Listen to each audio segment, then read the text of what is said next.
Welcome back to CS Bits the Complete IT Solution Education Channel. നമ്മൾ ഇന്നിവിടെ നോക്കാൻ പോകുന്നത് +1 കൊമേഴ്സ് കമ്പ്യൂട്ടർ ആപ്ലിക്കേഷൻ്റെയും +1 കമ്പ്യൂട്ടർ സയൻസിൻ്റെയും 7ാമത്തെ ചാപ്റ്റർ ആയിട്ടുള്ള കൺട്രോൾ സ്റ്റേറ്റ്മെൻറ്റ്സ് ആണ്. കൺട്രോൾ സ്റ്റേറ്റ്മെൻറ്റ്സ് എന്താണെന്ന് നോക്കാം. ആ പേര് സൂചിപ്പിക്കുന്ന പോലെ തന്നെ കൺട്രോൾ സ്റ്റേറ്റ്മെൻറ്റ്സ് എന്ന് പറഞ്ഞു കഴിഞ്ഞാൽ ഒരു പ്രോഗ്രാമിൻ്റെ നോർമൽ ഫ്ലോവിനെ കൺട്രോൾ ചെയ്യാൻ വേണ്ടി യൂസ് ചെയ്യുന്ന ഒരു കൂട്ടം പ്രോഗ്രാം സ്റ്റേറ്റ്മെൻറ്റ്സിനെയാണ് നമ്മൾ കൺട്രോൾ സ്റ്റേറ്റ്മെൻറ്റ്സ് എന്ന് പറയുക. ഒരു പ്രോഗ്രാമിൻ്റെ നോർമൽ ഫ്ലോ എന്ന് പറഞ്ഞു കഴിഞ്ഞാൽ ലൈൻ ബൈ ലൈൻ എക്സിക്യൂഷനാണ്. അതായത് ഒരു പ്രോഗ്രാം നമ്മൾ എഴുതുന്ന സമയത്ത് ആ പ്രോഗ്രാമിൽ 10 ലൈനുകൾ ഉണ്ടെന്ന് വിചാരിക്കുക, 10 സ്റ്റേറ്റ്മെൻറ്റുകൾ ഉണ്ടെന്ന് വിചാരിക്കുക. ആദ്യം ഒന്നാമത്തെ സ്റ്റേറ്റ്മെൻറ്റ് എക്സിക്യൂട്ട് ചെയ്യും, അതിനുശേഷം രണ്ടാമത്തെ സ്റ്റേറ്റ്മെൻറ്റ് എക്സിക്യൂട്ട് ചെയ്യും, അതിനുശേഷം മൂന്നാമത്തെ സ്റ്റേറ്റ്മെൻറ്റ് എക്സിക്യൂട്ട് ചെയ്യും. അങ്ങനെ 1 by 1 ആയിട്ട് എക്സിക്യൂട്ട് ചെയ്യുമ്പോൾ അതിന് നമ്മൾ പറയുന്ന പേരാണ് ലൈൻ ബൈ ലൈൻ എക്സിക്യൂഷൻ. അതാണ് ഒരു പ്രോഗ്രാമിൻ്റെ നോർമൽ ഫ്ലോ എന്ന് പറയുന്നത്. ഇങ്ങനെ ഒന്നാമത്തെ ലൈൻ കഴിഞ്ഞ് രണ്ടാമത്തെ ലൈൻ കഴിഞ്ഞ് മൂന്നാമത്തെ, പിന്നെ നിർബന്ധമായിട്ടും 4ാമത്തെ ലൈൻ തന്നെ എക്സിക്യൂട്ട് ചെയ്യണം. അതല്ലാണ്ട് വീണ്ടും 2ാമത്തെ ലൈനിലേക്കോ അല്ലെങ്കിൽ 4ാമത്തെ 5ാമത്തെ സ്കിപ്പ് ചെയ്ത് 6ാമത്തെ ലൈനിലേക്കോ ഒന്നും പോകാൻ പാടില്ല. അപ്പോൾ ഒന്നാമത്തെ ലൈൻ കഴിഞ്ഞാൽ തൊട്ടടുത്ത ലൈൻ 2ാമത്തെ, തൊട്ടടുത്ത ലൈൻ 3ാമത്തെ, അങ്ങനെ ലൈൻ ബൈ ലൈൻ ആയിട്ട് എക്സിക്യൂട്ട് ചെയ്യുമ്പോൾ അതിന് നമ്മൾ പറയുന്ന പേരാണ് ലൈൻ ബൈ ലൈൻ എക്സിക്യൂഷൻ എന്ന് പറയുന്നത്. ഇതാണ് ഒരു പ്രോഗ്രാമിൻ്റെ നോർമൽ ഫ്ലോ എന്ന് പറയുന്നത്.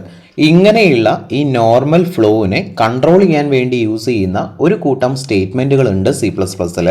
അത്തരം സ്റ്റേറ്റ്മെൻറ്റുകളെ നമ്മൾ പറയുന്ന പേരാണ് കൺട്രോൾ സ്റ്റേറ്റ്മെൻറ്റ്സ്. ഇനി നമുക്ക് 2 ടൈപ്പിലുള്ള കൺട്രോൾ സ്റ്റേറ്റ്മെൻറ്റ്സ് ഏതൊക്കെയാണെന്ന് നോക്കാം. ആദ്യത്തെ സെലക്റ്റീവ് കൺട്രോൾ സ്റ്റേറ്റ്മെൻറ്റ്സ്, അതിനെ പറയുന്ന വേറൊരു പേരാണ് ഡിസിഷൻ മേക്കിംഗ് സ്റ്റേറ്റ്മെൻറ്റ്സ്. രണ്ടാമത്തെ iterative control statements or looping statements. ഇനി നമുക്കത് ഓരോന്നും എന്താണെന്ന് നോക്കാം. ആദ്യത്തെ selective control statements or decision making statements, ആ പേര് സൂചിപ്പിക്കുന്ന പോലെ തന്നെ ഡിസിഷൻ മേക്കിങ്ങിന് വേണ്ടിയിട്ടാണ് യൂസ് ചെയ്യുന്നത് ഇത്രയും സ്റ്റേറ്റ്മെൻറ്റ്സ്. അതായത് സെലക്റ്റീവ് കൺട്രോൾ സ്റ്റേറ്റ്മെൻറ്റ്സ് എന്ന് പറഞ്ഞു കഴിഞ്ഞാൽ ഒരു കൂട്ടം പ്രോഗ്രാമിംഗ് സ്റ്റേറ്റ്മെൻറ്റുകളിൽ നിന്ന് ഏതെങ്കിലും ഒരു സ്റ്റേറ്റ്മെൻറ്റോ അല്ലെങ്കിൽ ഒന്നിലധികം സ്റ്റേറ്റ്മെൻറ്റോ ഒരു കണ്ടീഷൻ അനുസരിച്ചിട്ട് സെലക്ട് ചെയ്തെടുക്കാൻ വേണ്ടിയിട്ട് അല്ലെങ്കിൽ എക്സിക്യൂട്ട് ചെയ്യാൻ വേണ്ടിയിട്ട് യൂസ് ചെയ്യുന്ന ഒരു കൂട്ടം സ്റ്റേറ്റ്മെൻറ്റ്സിനെയാണ് സെലക്റ്റീവ് കൺട്രോൾ സ്റ്റേറ്റ്മെൻറ്റ്സ് എന്ന് പറയുക. അതായത് ഇപ്പോൾ ഒരു 10 സ്റ്റേറ്റ്മെൻറ്റുകൾ ഉണ്ടെന്നുണ്ടെങ്കിൽ ആ 10 സ്റ്റേറ്റ്മെൻറ്റുകളിൽ നിന്ന് ഏതെങ്കിലും ഒരു സ്റ്റേറ്റ്മെൻറ്റോ അല്ലെങ്കിൽ ഒന്നിലധികം സ്റ്റേറ്റ്മെൻറ്റുകളോ മാത്രം എക്സിക്യൂട്ട് ചെയ്യുക, മറ്റുള്ള ഒന്നും എക്സിക്യൂട്ട് ചെയ്യേണ്ട. അതിനു വേണ്ടി യൂസ് ചെയ്യുന്ന ഒരു കൂട്ടം പ്രോഗ്രാം സ്റ്റേറ്റ്മെൻറ്റ്സിനെയാണ് നമ്മൾ സെലക്റ്റീവ് കൺട്രോൾ സ്റ്റേറ്റ്മെൻറ്റ്സ് എന്ന് പറയുക. ഇനി ആ 10 സ്റ്റേറ്റ്മെൻറ്റുകളിൽ നിന്ന് നമുക്ക് ആവശ്യമായിട്ടുള്ള ഒരു സ്റ്റേറ്റ്മെൻറ്റോ അല്ലെങ്കിൽ ഒന്നിലധികം സ്റ്റേറ്റ്മെൻറ്റ്സോ സെലക്ട് ചെയ്യണം എന്നുണ്ടെങ്കിൽ അവിടെ ഒരു കണ്ടീഷൻ അനുസരിച്ചിട്ടാണ് സെലക്ട് ചെയ്യുക. ഇപ്പോൾ ഒരു ഉദാഹരണം പറയുകയാണെന്നുണ്ടെങ്കിൽ ക്ലാസ്സിൽ ഒരു എക്സാം നടത്തി. ആ എക്സാം നടത്തിയിട്ട് മാക്സിമം മാർക്ക് 50ലാണ്. ക്ലാസ്സിൽ ടീച്ചർ വന്നിട്ട് പറയുകയാണ് 40നും മുകളിൽ കിട്ടിയ കുട്ടികൾ എത്ര ആളുണ്ടോ ഒന്ന് എണീറ്റ് നിൽക്കാൻ പറയുകയാണ്. അപ്പോൾ ഈ 50 കുട്ടികളിലെ ഒരു 10 കുട്ടികളെ എണീറ്റ് നിന്നു വിചാരിക്കാം. അപ്പോൾ ഈ 50 കുട്ടികളിൽ നിന്ന് ഞാൻ 10 കുട്ടികളെ മാത്രമാണ് സെലക്ട് ചെയ്തുള്ളൂ. എന്തിൻ്റെ ബേസിലാണ് ഞാൻ സെലക്ട് ചെയ്തത്? അതായത് മാർക്ക് 40നും മുകളിലുള്ള കുട്ടികൾ. അപ്പോൾ ഇവിടെ ഈ 50 കുട്ടികളുമാണ് പ്രോഗ്രാം സ്റ്റേറ്റ്മെൻറ്റ്സ്. ഞാൻ കൊടുക്കുന്ന കണ്ടീഷൻ എന്ന് പറയുന്നത് മാർക്ക് 40ന് മുകളിലാണ്. ആ കണ്ടീഷൻ അനുസരിച്ചിട്ടാണ് ഞാൻ ഈ 10 കുട്ടികളെ സെലക്ട് ചെയ്തത്. മനസ്സിലായല്ലോ? ഇനി സെലക്റ്റീവ് കൺട്രോൾ സ്റ്റേറ്റ്മെൻറ്റ്സിന് എക്സാമ്പിൾസ് ആണ് if, nested if else, if else if, switch and conditional operator. ഇനി നമുക്ക് സിമ്പിളായിട്ട് ഇഫ് സ്റ്റേറ്റ്മെൻറ്റ് എന്താണെന്ന് നോക്കാം. ഇഫ് എന്ന് പറഞ്ഞു കഴിഞ്ഞാൽ നമുക്കറിയാം ആണെങ്കിൽ അല്ലെങ്കിൽ എങ്കിൽ എന്നൊക്കെയാണ് അർത്ഥം. ഈ ഇഫ് സ്റ്റേറ്റ്മെൻറ്റ് യൂസ് ചെയ്യുന്നത് പ്രോഗ്രാമിൻ്റെ ഏതെങ്കിലും ഒരു സ്റ്റേറ്റ്മെൻറ്റ് അല്ലെങ്കിൽ ഒന്നിലധികം സ്റ്റേറ്റ്മെൻറ്റ്സ് ഒരു കണ്ടീഷൻ അനുസരിച്ച് സെലക്ട് ചെയ്യാൻ വേണ്ടിയിട്ടാണ് യൂസ് ചെയ്യുക. ഇത് പ്രോഗ്രാമിൽ യൂസ് ചെയ്യുമ്പോൾ ഉള്ള സിൻറ്റാക്സ് ആണ് താഴെ കാണിക്കുന്നത്. ഇഫ് ടെസ്റ്റ് എക്സ്പ്രഷൻ അല്ലെങ്കിൽ കണ്ടീഷൻ, കേളി ബ്രേസ് ഓപ്പൺ ചെയ്യുന്നു, സ്റ്റേറ്റ്മെൻറ്റ് ബ്ലോക്ക്, കേളി ബ്രേസ് ക്ലോസ് ചെയ്യുന്നു. ഇതാണ് ഇതിൻ്റെ ജനറൽ ഫോർമാറ്റ് എന്ന് പറയുന്നത്. ഇനി നമുക്ക് ഇതിൻ്റെ എക്സ്പ്ലനേഷൻ എന്താണെന്ന് നോക്കാം. നമ്മളൊരു കണ്ടീഷൻ കൊടുക്കും. ഈ ടെസ്റ്റ് എക്സ്പ്രഷൻ അല്ലെങ്കിൽ കണ്ടീഷൻ എന്നുള്ളിടത്ത് നമ്മളൊരു കണ്ടീഷൻ കൊടുക്കും. ആ കണ്ടീഷൻ ശരിയാണെങ്കിൽ ആ ഇഫ് സ്റ്റേറ്റ്മെൻറ്റ് ബ്ലോക്ക് അവിടെ എക്സിക്യൂട്ട് ചെയ്യും.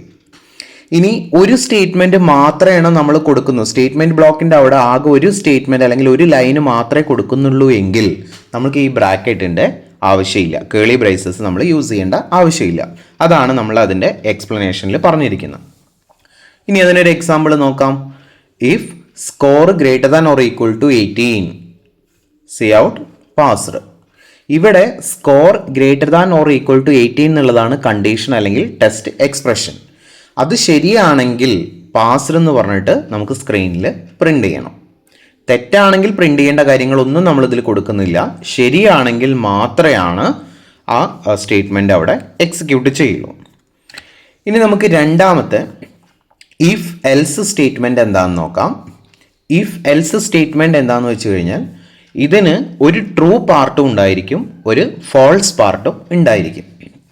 സിൻടാക്സ് ശ്രദ്ധിച്ചാൽ അറിയാൻ പറ്റും. ഇഫ് കണ്ടീഷൻ അല്ലെങ്കിൽ test expression statement block 1, else statement block 2. Else എന്ന് പറഞ്ഞു കഴിഞ്ഞാൽ അല്ലെങ്കിൽ എന്നാണ് അർത്ഥം. അതായത് ഇഫിൻ്റെ ബ്രാക്കറ്റിൽ നമ്മളൊരു കണ്ടീഷൻ കൊടുക്കും. ആ കണ്ടീഷൻ ശരിയാണെങ്കിൽ സ്റ്റേറ്റ്മെൻറ്റ് ബ്ലോക്ക് 1 എക്സിക്യൂട്ട് ചെയ്യും. അല്ല കണ്ടീഷൻ തെറ്റാണെങ്കിൽ സ്റ്റേറ്റ്മെൻറ്റ് ബ്ലോക്ക് 2 ആയിരിക്കും അവിടെ എക്സിക്യൂട്ട് ചെയ്യുക. എക്സാമ്പിൾ നോക്കാം. If score greater than or equal to 18, അതായത് സ്കോർ 18 അതിന് മുകളിലോ ആണെങ്കിൽ സ്റ്റേറ്റ്മെൻറ്റ് ബ്ലോക്ക് 1 അതായത് പാസ്ഡ് എന്നുള്ളത് അവിടെ പ്രിൻ്റ് ചെയ്യും. ഓക്കെ, എൽസ് ബ്ലോക്ക് അവിടെ സ്കിപ്പ് ചെയ്യും. ഇനിയല്ല നമ്മൾ കൊടുക്കുന്ന സ്കോർ എന്ന് പറയുന്നത് 18 മുകളിലോ അല്ലെങ്കിൽ 18 ഈക്വലോ അല്ല, ഞാൻ കൊടുക്കുന്നത് 15 വിചാരിക്കാം. അപ്പോൾ അവിടെ ചെക്ക് ചെയ്തു സ്കോർ എന്ന് പറയുന്നത് 18 മുകളിലോ അല്ലെങ്കിൽ 18 ഈക്വലോ ആണോ എന്ന് നോക്കി. അല്ല കണ്ടീഷൻ തെറ്റാണെങ്കിൽ വർക്ക് ചെയ്യേണ്ട കാര്യങ്ങളാണ് എൽസ് ബ്ലോക്കിൽ ഉണ്ടാവുക, സ്റ്റേറ്റ്മെൻറ്റ് ബ്ലോക്ക് 2 ഉണ്ടാവുക. അതവിടെ ഫീൽഡ് എന്ന് പറഞ്ഞിട്ട് അവിടെ പ്രിൻ്റ് ചെയ്യും. ഇനി നമുക്ക് നെസ്റ്റഡ് ഇഫ് എന്താണെന്ന് നോക്കാം. നെസ്റ്റഡ് ഇഫ് എന്ന് പറഞ്ഞു കഴിഞ്ഞാൽ ഒരു ഇഫ് ബ്ലോക്കിൻ്റെ ഉള്ളിൽ വേറൊരു ഇഫ് ബ്ലോക്ക് വന്നു കഴിഞ്ഞാൽ അതിന് നമ്മൾ പറയുന്ന പേരാണ് നെസ്റ്റഡ് ഇഫ്. ഇപ്പോൾ ഇവിടെ നിങ്ങൾക്ക് തന്നെ സിൻടാക്സ് കാണാൻ പറ്റും. ഒരു ഔട്ടർ ഇഫ് ഉണ്ട്, ഒരു ഇന്നർ ഇഫ് ഉണ്ട്. ഇഫ് ടെസ്റ്റ് എക്സ്പ്രഷൻ ഒന്നാമത്തെ ടെസ്റ്റ് എക്സ്പ്രഷൻ ആണ്. അതായത് നെസ്റ്റഡ് ഇഫ് എന്ന് പറഞ്ഞാൽ ഒന്നിലധികം ഇഫ് സ്റ്റേറ്റ്മെൻ്റ് ആണ്. അപ്പോൾ ഇഫിൻ്റെ കൂടെ എന്തായാലും ടെസ്റ്റ് കണ്ടീഷൻ ഉണ്ടാവുമല്ലോ അല്ലെങ്കിൽ ടെസ്റ്റ് എക്സ്പ്രഷൻ ഉണ്ടാവുമല്ലോ. അപ്പോൾ ഒന്നിലധികം ടെസ്റ്റ് എക്സ്പ്രഷൻസ് ചെക്ക് ചെയ്യുമ്പോൾ നെസ്റ്റഡ് ഇഫ് ആണ് യൂസ് ചെയ്യുക. സിൻടാക്സ് നോക്കാം.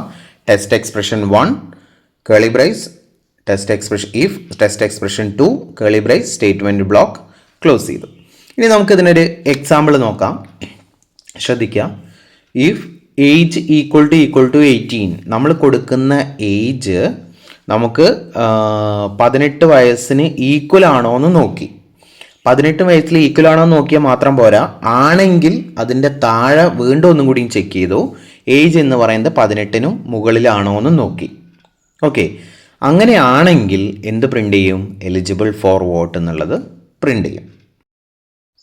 ഇനി നമുക്ക് ഇഫ് എൽസിഫ് സ്റ്റേറ്റ്മെൻറ്റ് എന്താണെന്ന് നോക്കാം. ഇഫ് എൽസിഫ് സ്റ്റേറ്റ്മെൻറ്റിന് നമ്മൾ പറയുന്ന വേറൊരു പേരാണ് ഇഫ് എൽസിഫ് ലാഡർ അല്ലെങ്കിൽ ഇഫ് എൽസിഫ് സ്റ്റെയർ കേസ് എന്നൊക്കെ പറയും നമ്മൾ. ഇവിടെ ഇഫ് എൽസിഫ് സ്റ്റേറ്റ്മെൻറ്റ് നമ്മൾ ഉപയോഗിക്കുന്നത് ഒന്നിലധികം കണ്ടീഷൻസ് ചെക്ക് ചെയ്യേണ്ടി വരുമ്പോഴാണ്. അതായത് നമ്മളിപ്പോൾ ഇതിന് മുന്നേ പഠിച്ചു, നെസ്റ്റഡ് ഇഫ് പഠിച്ചു. ആ നെസ്റ്റഡ് ഇഫിലും ഒന്നിലധികം കണ്ടീഷൻസ് ഉണ്ടായിരുന്നു. പക്ഷെ അത് നമുക്ക് യൂസ് ചെയ്യാൻ കുറച്ച് ബുദ്ധിമുട്ടാണ്. കാരണം ഏത് സ്റ്റേറ്റ്മെൻറ്റ് ഏത് ഇഫിൻ്റെ ബ്ലോക്കാന്നൊക്കെ നമുക്ക് കൺഫ്യൂഷനാണ്. അങ്ങനെയുള്ള കൺഫ്യൂഷനൊക്കെ ഇല്ലാതിരിക്കാൻ വേണ്ടിയിട്ട് വളരെ സിമ്പിളായിട്ട് ഒന്നിലധികം സ്റ്റേറ്റ്മെൻറ്റുകൾ ഒന്നിലധികം കണ്ടീഷൻസ് ചെക്ക് ചെയ്യേണ്ടി വരുമ്പോഴാണ് നമ്മൾ ഇഫ് എൽസിഫ് സ്റ്റേറ്റ്മെൻറ്റ് അല്ലെങ്കിൽ ഇഫ് എൽസിഫ് ലാഡർ യൂസ് ചെയ്യാം. ഇവിടെ നിങ്ങൾക്ക് അതിൻ്റെ സിൻടാക്സ് കാണാനുണ്ട്. സിൻടാക്സ് ശ്രദ്ധിക്കുക. If test expression 1 statement block 1, എൽസിഫ് test expression 2 statement block 2, എൽസിഫ് test expression 3 statement block 3. അങ്ങനെ എത്ര വേണമെങ്കിലും ടെസ്റ്റ് എക്സ്പ്രഷൻസ് ആവാം. അവിടെയൊക്കെ നമ്മൾ എൽസിഫ് സ്റ്റേറ്റ്മെൻറ്റ് യൂസ് ചെയ്താൽ മതി. ലാസ്റ്റ് എൽസ് സ്റ്റേറ്റ്മെൻറ്റ്, അതായത് മുകളിൽ പറഞ്ഞിരിക്കുന്ന ഒന്നും ശരിയല്ലെങ്കിൽ വർക്ക് ചെയ്യേണ്ട കാര്യങ്ങളാണ് സ്റ്റേറ്റ്മെൻറ്റ് ബ്ലോക്ക് n എന്ന് പറഞ്ഞിട്ട് കൊടുത്തിരിക്കുന്നത്. ഇനി നമുക്ക് നോക്കാം, ഇതിൻ്റെ എക്സ്പ്ലനേഷൻ നോക്കാം. ആദ്യം ടെസ്റ്റ് എക്സ്പ്രഷൻ 1 വർക്ക് ചെയ്യും, ചെക്ക് ചെയ്ത് നോക്കും. അത് ചെക്ക് ചെയ്ത് നോക്കി അത് ശരിയാണെങ്കിൽ സ്റ്റേറ്റ്മെൻറ്റ് ബ്ലോക്ക് 1ലുള്ള സ്റ്റേറ്റ്മെൻറ്റുകൾ എക്സിക്യൂട്ട് ചെയ്യും. ബാക്കിയുള്ള സ്റ്റേറ്റ്മെൻറ്റുകൾ സ്റ്റേറ്റ്മെൻറ്റ് ബ്ലോക്ക് 2ഉം സ്റ്റേറ്റ്മെൻറ്റ് ബ്ലോക്ക് 3ഉം എല്ലാം അവിടെ സ്കിപ്പ് ചെയ്യും. ഇനിയെല്ലാം ഒന്നാമത്തെ കണ്ടീഷൻ അവിടെ തെറ്റാണെങ്കിൽ നേരെ രണ്ടാമത്തെ കണ്ടീഷനിലേക്ക് ജമ്പ് ചെയ്യും. ടെസ്റ്റ് എക്സ്പ്രഷൻ 2 ഇവാലുവേറ്റ് ചെയ്യും. അത് ശരിയാണെങ്കിൽ സ്റ്റേറ്റ്മെൻറ്റ് ബ്ലോക്ക് 2 വർക്ക് ചെയ്യും, അല്ല അത് തെറ്റാണെങ്കിൽ നേരെ ടെസ്റ്റ് എക്സ്പ്രഷൻ 3ലേക്ക് ആയിരിക്കും വരിക. ഇനി കുറേ ടെസ്റ്റ് എക്സ്പ്രഷൻസ് ഉണ്ട്, ഇപ്പോൾ 1, 2, 3, 4 ഒക്കെ ഉണ്ടെന്ന് വിചാരിക്കാം. മോളിൽ പറഞ്ഞിരിക്കുന്ന കണ്ടീഷൻസ് എല്ലാം തെറ്റാണെങ്കിൽ വർക്ക് ചെയ്യേണ്ട കാര്യങ്ങളാണ് എൽസ് സ്റ്റേറ്റ്മെൻ്റ് ആയിട്ടുള്ള സ്റ്റേറ്റ്മെൻറ്റ് ബ്ലോക്ക് എന്നിൽ നമ്മൾ കൊടുക്കേണ്ടത്. ഇനി ഒരു എക്സാമ്പിൾ നോക്കാം നമുക്ക്. ശ്രദ്ധിക്കാം, ഇവിടെ ഡേ ഈക്വൽ ടു 1 നമ്മൾ ചെക്ക് ചെയ്യാണ്. ഡേ എന്ന് പറയുന്നത് 1 ആണോ? ആണെങ്കിൽ സി ഔട്ടിൽ സൺഡേ എന്ന് പ്രിൻ്റ് ചെയ്തു. എൽസ് ഇഫ് ഡേ എന്ന് പറയുന്നത് 2 ആണോ എന്ന് ചെക്ക് ചെയ്തു, മൺഡേ എന്ന് പ്രിൻ്റ് ചെയ്തു. അങ്ങനെ ഓരോന്നും ചെക്ക് ചെയ്യണം. ഇനിയല്ല ഞാൻ കൊടുക്കുന്നത് 10 ആണെന്ന് വിചാരിക്കാം. 10 ആണെങ്കിൽ ആദ്യം ഡേ 1 ആണോ നോക്കി, 1 അല്ല. ഡേ ഈക്വൽ ടു 2 ആണോ നോക്കി, അല്ല. അടുത്ത കണ്ടീഷൻ ഡേ ഈക്വൽ ടു 3 ആണോ നോക്കി. അങ്ങനെ 4ഉം 5ഉം 6ഉം 7 വരെ ചെക്ക് ചെയ്യുന്നുണ്ട്. 7 അതായത് 1 മുതൽ 7 വരെയല്ല നമ്മൾ കൊടുക്കുന്നത്, 10 കൊടുത്തിരിക്കുന്നത്. അപ്പോൾ മുകളിൽ പറഞ്ഞിരിക്കുന്നത് ഒന്നുമല്ല എന്നുണ്ടെങ്കിൽ വർക്ക് ചെയ്യേണ്ട കാര്യങ്ങളാണ് എൽസിലുള്ളത്. അപ്പോൾ അവിടെ ഇൻവാലിഡ് ഡേ എന്നുള്ളത് പ്രിൻ്റ് ചെയ്യും. ഇനി ഞാൻ അവിടെ കൊടുക്കുന്നത് 2 ആണെന്ന് വിചാരിക്കുക. ഡേ എന്ന് പറയുന്നത് 2 ആണ്. ആദ്യം ചെക്ക് ചെയ്തു, ഡേ എന്ന് പറയുന്നത് 1 ആണോ നോക്കി, 1 അല്ല. രണ്ടാമത്തെ കണ്ടീഷനിലേക്ക് പോയി, ഡേ എന്ന് പറയുന്നത് 2 ആണോ നോക്കി, ഡേ എന്ന് പറയുന്നത് 2 തന്നെയാണ്. അപ്പോൾ മൺഡേ എന്നുള്ളത് പ്രിൻ്റ് ചെയ്യും, ബാക്കി താഴേക്കുള്ളതെല്ലാം അവിടെ സ്കിപ്പ് ചെയ്യും. ഓക്കെ, ഇനി അടുത്തത് നമുക്ക് നോക്കാനുള്ളത് സ്വിച്ച് സ്റ്റേറ്റ്മെൻ്റ് ആണ്. സ്വിച്ച് സ്റ്റേറ്റ്മെൻറ്റ് എന്ന് പറഞ്ഞു കഴിഞ്ഞാൽ അതായത് നമ്മൾ കൊടുക്കുന്ന ഒരു വാല്യൂ അല്ലെങ്കിൽ നമ്മൾ കൊടുക്കുന്ന ഒരു എക്സ്പ്രഷൻ അനുസരിച്ചിട്ട് ഒരു കൂട്ടം കേസുകളിൽ നിന്ന് ഒന്നിലധികം കേസുകൾ എന്ന് പറഞ്ഞാൽ ഒരു കൂട്ടം ഓപ്ഷൻസിൽ നിന്ന്, മൾട്ടിപ്പിൾ ഓപ്ഷൻസിൽ നിന്ന് ഒന്നിലധികം ഓപ്ഷൻസ് ഉണ്ടായിരിക്കും. അതിലേതെങ്കിലും ഒരു ഓപ്ഷൻ അല്ലെങ്കിൽ ഏതെങ്കിലും ഒരു ബ്ലോക്ക് ഓഫ് കോഡുകൾ എക്സിക്യൂട്ട് ചെയ്യാൻ വേണ്ടിയിട്ട് നമ്മൾ ഹെൽപ്പ് ചെയ്യുന്ന ഒരു സ്റ്റേറ്റ്മെൻ്റ് ആണ് സ്വിച്ച് എന്ന് പറയുന്നത്. നമുക്കതിൻ്റെ സിൻടാക്സ് എന്താണെന്ന് നോക്കാം. Switch expression curly brace open ചെയ്തു, case constant 1 colon statement block 1 semicolon break semicolon. അടുത്ത case constant 2 colon statement block 2 semicolon break semicolon. അങ്ങനെ എത്ര കേസുകൾ കോൺസ്റ്റൻസ് വേണമെങ്കിലും ആവാം. താഴെ default colon statement block n semicolon അവിടെ ക്ലോസ് ചെയ്തു, ബ്രാക്കറ്റ് ക്ലോസ് ചെയ്തു. ഇനി നമുക്ക് എന്താണെന്ന് നോക്കാം. ഇവിടെ സ്വിച്ചിൻ്റെ ഉള്ളിൽ കൊടുത്തിരിക്കുന്ന എക്സ്പ്രഷൻ അതിനനുസരിച്ചിട്ട് ഇതിലത്തെ ഏത് കേസ് ബ്ലോക്കാണ് എക്സിക്യൂട്ട് ചെയ്യേണ്ടതെന്നാണ് ഇവിടെ ഡിസൈഡ് ചെയ്യുന്നത്. ഇവിടെ സ്വിച്ച് എന്ന് പറയുന്നതും കേസ് എന്ന് പറയുന്നതും ബ്രേക്ക് എന്ന് പറയുന്നതും കീവേഡുകളാണ്. ഇവിടെ നമ്മൾ കൊടുക്കുന്ന എക്സ്പ്രഷൻ ഒന്നാവുന്ന കേസിൽ കേസ് കോൺസ്റ്റൻറ്റ് 1 എന്ന് പറഞ്ഞു കഴിഞ്ഞാൽ നമ്മൾ അവിടെ ഒരു വാല്യൂ കൊടുക്കണം. ആ വാല്യൂ ആവുന്ന സമയത്ത് നമ്മൾ അവിടെ ഉള്ള എക്സ്പ്രഷൻ നമ്മൾ കൊടുക്കുന്ന വാല്യൂ കോൺസ്റ്റൻറ്റ് 1 എന്ന് പറഞ്ഞാൽ നമ്മൾ കൊടുക്കുന്ന വാല്യൂ, ആ വാല്യൂ ആണെങ്കിൽ സ്റ്റേറ്റ്മെൻറ്റ് ബ്ലോക്ക് 1 അവിടെ എക്സിക്യൂട്ട് ചെയ്യും. അതിനുശേഷം ആ സ്വിച്ച് കേസ് അവിടെ വെച്ചിട്ട് ബ്രേക്ക് ആവണം. പിന്നെ ആ സ്വിച്ച് കേസിൻ്റെ ഉള്ളിൽ വർക്ക് ചെയ്യരുത്. പിന്നെ സ്വിച്ച് കേസ് കഴിഞ്ഞിട്ടുള്ള പുറത്തേക്ക് പ്രോഗ്രാമിൻ്റെ കൺട്രോൾ ജമ്പ് ചെയ്യണം. ഇനിയെല്ലാം നമ്മൾ കൊടുക്കുന്ന എക്സ്പ്രഷൻ രണ്ടാമത്തെ കേസ് ആവുന്ന സമയത്ത് സ്റ്റേറ്റ്മെൻറ്റ് ബ്ലോക്ക് 2 ആയിരിക്കും എക്സിക്യൂട്ട് ചെയ്യുക. അവിടെ വെച്ചിട്ട് സ്വിച്ച് കേസ് അവിടെ ബ്രേക്ക് ആവണം. അങ്ങനെ എത്ര വേണമെങ്കിലും കൊടുക്കാം. ഇനി മുകളിൽ പറഞ്ഞിരിക്കുന്ന ഒരു കണ്ടീഷനും അല്ല എന്ന് വിചാരിക്കാം, ഒരു കോൺസ്റ്റൻറ്റും അല്ല, മുകളിൽ പറഞ്ഞിരിക്കുന്ന ഒരു കേസും അല്ലെങ്കിൽ വർക്ക് ചെയ്യേണ്ട കാര്യങ്ങളാണ് ഡിഫോൾട്ടിൽ നമ്മൾ കൊടുക്കേണ്ടത്. അപ്പോൾ ഇഫ് എൽസിലെ എൽസ് പോലെ പ്രവർത്തിക്കുന്നതാണ് ഡിഫോൾട്ട് സ്റ്റേറ്റ്മെൻറ്റ്സ്. ഇനി നമുക്ക് ഇതിൻ്റെ എക്സാമ്പിൾ നോക്കാം. എൻ്റർ എ നമ്പർ 1 to 2 നമ്മളോട് ചോദിക്കുകയാണ്. 1, 2 നമ്മളോട് എൻ്റർ ചെയ്യാൻ പറയണം. 1 മുതൽ 2 വരെയുള്ള നമ്പറുകൾ നമ്മളോട് എൻ്റർ ചെയ്യാൻ പറയണം. നമ്മളത് n എന്ന് പറയുന്ന വേരിയബിളിലേക്ക് സ്റ്റോർ ചെയ്തു. ഇനി നമ്മൾ ചെയ്യാൻ പോകുന്നത് എക്സ്പ്രഷനായിട്ട് നമ്മൾ n ആണ് കൊടുക്കുന്നത് സ്വിച്ചിൻ്റെ ഉള്ളിൽ. ആ n എന്ന് പറയുന്നത് കേസ് 1 ആവുന്ന സമയത്ത് 1 ആണോ നോക്കി, n എന്ന് പറയുന്നത് 1 ആണോ നോക്കി, ആണെങ്കിൽ 1 എന്ന് പ്രിൻ്റ് ചെയ്യണം. അവിടെ വെച്ചിട്ട് സ്വിച്ച് കേസ് ബ്രേക്ക് ആവണം. ഇനിയല്ല 1 അല്ല 2 ആണോ നോക്കി, അവിടെ 2 എന്ന് പ്രിൻ്റ് ചെയ്യണം. അവിടെ വെച്ചിട്ട് ബ്രേക്ക് ആവണം. ഇപ്പം ഞാൻ കൊടുക്കുന്നത് 2 ആണെന്ന് വിചാരിക്കാം. 2 ആണെങ്കിൽ 2 എന്നുള്ളതാണ് എന്നിലേക്ക് സ്റ്റോർ ആവുക. ഇവിടെ n എന്നുള്ളതാണ് സ്വിച്ച് കേസിൻ്റെ ഉള്ളിൽ കൊടുത്തിരിക്കുന്നത്. ആ n 1 ആണോ നോക്കി, കേസ് 1 ആണോ നോക്കി, 1 അല്ല. 1 ആണെങ്കിലാണ് 1 എന്നുള്ളത് പ്രിൻ്റ് ചെയ്തിട്ട് ബ്രേക്ക് ആവുള്ളൂ. ഇത് 1 അല്ല. അപ്പം നേരെ രണ്ടാമത്തെ കേസ് ചെക്ക് ചെയ്തു, കേസ് 2 2 ആണോ നോക്കി, 2 ആണ്. അപ്പോൾ 2 എന്ന് പ്രിൻ്റ് ചെയ്യും. അവിടെ വെച്ചിട്ട് ബ്രേക്ക് ആവും. ബ്രേക്ക് ആവും എന്ന് പറഞ്ഞാൽ പിന്നെ താഴേക്കുള്ള സ്റ്റേറ്റ്മെൻറ്റ് അവിടെ വർക്ക് ചെയ്യില്ല. സ്വിച്ച് കേസ് കഴിഞ്ഞിട്ടുള്ള പുറത്തേക്കുള്ള ഭാഗത്തേക്കായിരിക്കും പോവുക. ഇനിയല്ല ഞാൻ അവിടെ ഇൻപുട്ടായിട്ട് കൊടുക്കുന്നത് എന്നിൻ്റെ വാല്യൂ ആയിട്ട് ഞാൻ കൊടുക്കുന്നത് 5 ആണെന്ന് വിചാരിക്കാം. അപ്പോൾ ഇവിടെ ചെക്ക് ചെയ്തു, ഈ സ്വിച്ച് കേസിനുള്ള n കൊടുത്തു. ആ n എന്ന് പറയുന്നത് കേസ് 1 ഒന്നാവുന്ന കേസിൽ ഒന്നാണോ നോക്കി, ഒന്നല്ല, അപ്പോൾ അത് നോക്കേണ്ട ആവശ്യമില്ല. കേസ് 2 രണ്ടാണോ നോക്കി, രണ്ടും അല്ല. ഇതിൽ 2 കേസേ പറഞ്ഞിട്ടുള്ളൂ, ഒന്നാണോ രണ്ടാണോ എന്ന് മാത്രമേ പറഞ്ഞിട്ടുള്ളൂ. 1ഉം 2ഉം അല്ലെങ്കിൽ പിന്നെ ഏതായിരിക്കും പ്രിൻറ്റ് ചെയ്യുക, ഡിഫോൾട്ട് ആയിരിക്കും പ്രിൻറ്റ് ചെയ്യുക. അപ്പോൾ ഇൻവാലിഡ് ചോയ്സ് എന്നായിരിക്കും അവിടെ വരിക. ഇനി നമുക്ക് സ്വിച്ചും എൽസിഫ് ലാഡറും തമ്മിലുള്ള ഡിഫറൻസ് എന്താണെന്ന് നോക്കാം. എപ്പോഴും ക്വസ്റ്റ്യൻ പേപ്പറിൽ ഉണ്ടാകുന്ന ഒരു ക്വസ്റ്റ്യൻ ആണത്. സ്വിച്ച് കേസ് എന്ന് പറയുന്നത് ഇവാലുവേറ്റ്സ് കണ്ടീഷൻ വിത്ത് ഈക്വലിറ്റി ഓപ്പറേറ്റർ ഓൺലി. അതായത് നമ്മൾ ഈക്വലിറ്റി ഓപ്പറേറ്റർ വെച്ചിട്ടുള്ള കണ്ടീഷൻസ് മാത്രമേ അവിടെ പറ്റുള്ളൂ. ഇവിടെ എൽസിഫ് ലാഡറിൽ നമുക്ക് റിലേഷണലോ ലോജിക്കൽ എക്സ്പ്രഷൻസ് ഒക്കെ നമുക്കവിടെ യൂസ് ചെയ്യാം.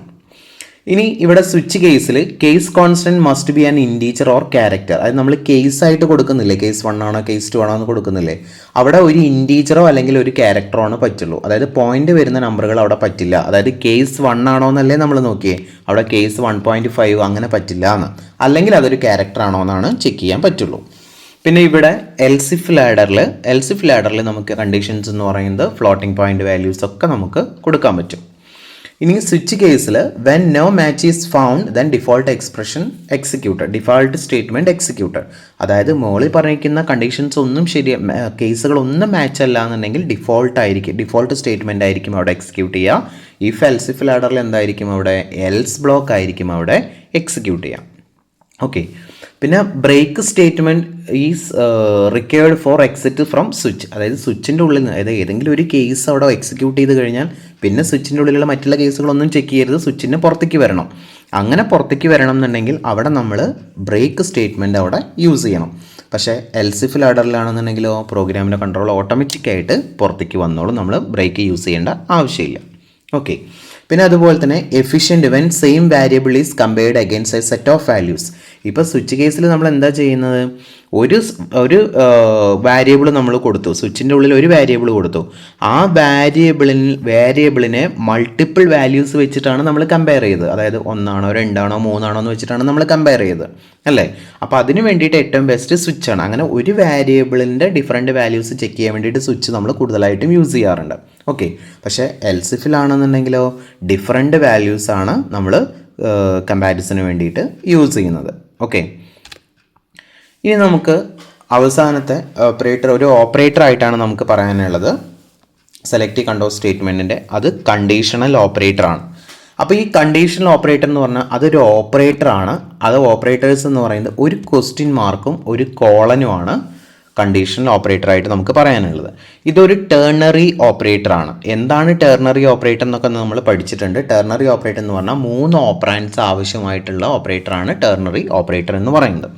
ഏറ്റവും സിമ്പിളായിട്ട് പറയുകയാണെന്ന് വെച്ചാൽ ഒരു ഡിസിഷൻ മേക്കിങ്ങിന് വേണ്ടി യൂസ് ചെയ്യുന്ന ഒരു ഓപ്പറേറ്ററാണ് കണ്ടീഷണൽ ഓപ്പറേറ്റർ എന്ന് പറയുന്നത്. കണ്ടീഷണൽ ഓപ്പറേറ്ററിന് 2 സിമ്പിളാണുള്ളത്, ഒരു ക്വസ്റ്റ്യൻ മാർക്കും ഒരു കോളനും. ഇനി അതിൻ്റെ സിൻടാക്സ് നോക്കാം. Test expression, question mark, true case code, colon, false case code, semicolon. അതായത് ടെസ്റ്റ് എക്സ്പ്രഷൻ എന്ന് പറഞ്ഞു കഴിഞ്ഞാൽ അവിടെ നമ്മൾ ഒരു കണ്ടീഷനാണ് കൊടുക്കുന്നത്. ആ കണ്ടീഷൻ ശരിയാണെങ്കിൽ ട്രൂ സ്റ്റേറ്റ്മെൻറ്റ് വർക്ക് ചെയ്യും, തെറ്റാണെങ്കിൽ ഫോൾസ് സ്റ്റേറ്റ്മെൻ്റ് ആയിരിക്കും അവിടെ വർക്ക് ചെയ്യുന്നത്. എക്സാമ്പിൾ നോക്കാം.